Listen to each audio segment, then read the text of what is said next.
Today's reading comes from Luke chapter 16 and verses 19 to 31, the rich man and Lazarus, a unique parable in Luke's gospel. The context is that Jesus has been having a conversation with the disciples and the people, and latterly the Pharisees, about the true nature of discipleship and how our motivations can be challenged when we have different priorities. And specifically for the Pharisees just before this, if their love of looking fine and having status and having money is more important than their love of God, then that's clearly losing the plot. So he tells this parable.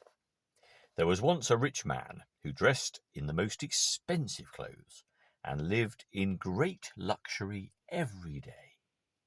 There was also a poor man named Lazarus, covered with sores, who used to be brought to the rich man's door, hoping to eat the bits of food that fell from the rich man's tables. Even the dogs would come and lick his sores. The poor man died and was carried by the angels to sit behind Abraham at the feast in heaven. The rich man died and was buried, and in Hades, where he was in great pain, he looked up and saw Abraham far away with Lazarus at his side. So he called out, "Father Abraham, take pity on me, and send Lazarus to dip his finger in some water and cool my tongue, because I am in great pain in this fire." But Abraham said, "Remember, my son, that in your lifetime you were given all the good things, while Lazarus got all the bad things. But now he is enjoying himself here, while you are in pain.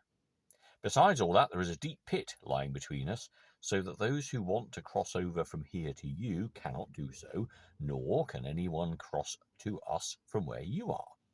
The rich man said, "Then I beg you, Father Abraham, send Lazarus to my father's house, where I have 5 brothers.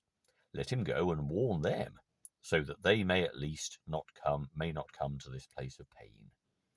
Abraham said, "Your brothers have Moses and the prophets to warn them. Your brothers should listen to what they say." The rich man answered, "That is not enough. But if someone were to rise from death and go to them, then they would turn from their sins." But Abraham said, "If they will not listen to Moses and the prophets, they will not be convinced, even if someone were to rise from death." So the story is very familiar, I'm sure, and should be, because the first part of it, the idea of someone who is rich in this life and then someone who's poor in this life, they both die, and afterwards their situations are reversed, is a very strong and long-standing story. There is a suggestion that, in fact, it was popular in Egyptian times. So we're talking many, many centuries ago. But Jesus, in this reading from Luke, attaches an extra bit to the end of it.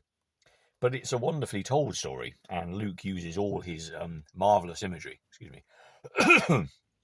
to really dress it up, literally, because he harks on about the man who lives expensive clothes and lives in luxury every day. He wasn't just rich, he was extravagantly rich. And the assumption is that Jesus is telling this story to the Sadducees. So we've had the Pharisees, now the Sadducees. One defining characteristic of that branch of Judaism was that they didn't believe in an afterlife. So this story is told about what happens to the rich man in the afterlife. It's laid on thick about Lazarus. He's brought, if not dumped, in some proper use of the language, at the rich man's door, hoping to eat bits. The rich man knows Lazarus's name because he uses it later when they're both dead. So clearly he's aware of Lazarus and has been all this time, while sitting there in all his splendid clothes, eating all his splendid food, enjoying all his splendid life. Here he has always known that there has been this other man, this other person, Lazarus, there, who is being defiled by being licked by the dogs and is pleading and begging for crumbs from his largesse. It's an incredibly inhumane scene.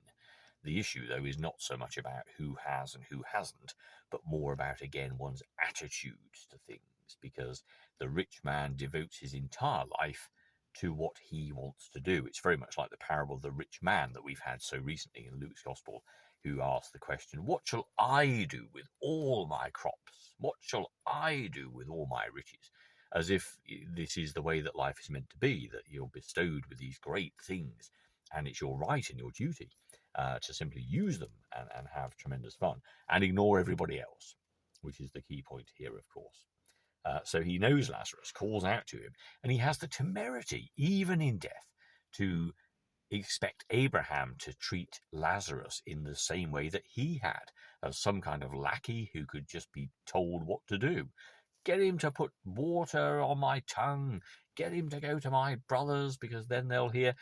I mean, all of this stuff just shows an incredible lack of empathy and humility and shared sense of what it's like to all be the same and all be loved by God.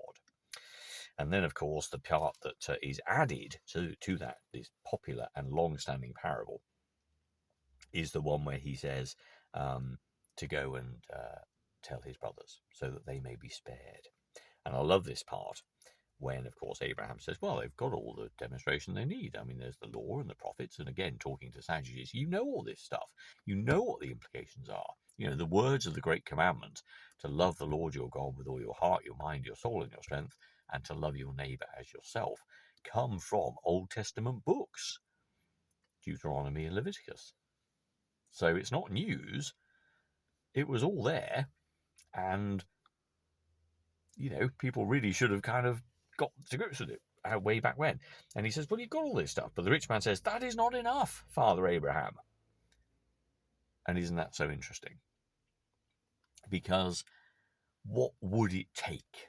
What does it take to get you and I out of our sense of living for ourselves, of enjoying our wealth and our time and our possessions at the expense and at the neglect of others who need help, who need love, who need engagement, who need friendship, who need care, who need kindness, who need building up?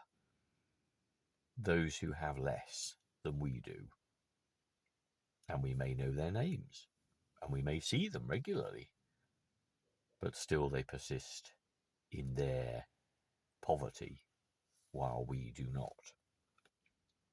So it's a tremendous challenge to all of us to have that real sense, which only God gives, of course, of unity, of complete equality, of a shared sense of existence, of a motivation of the heart and mind, which is brought about knowing that we are loved by the God who made us, and that that love is universal.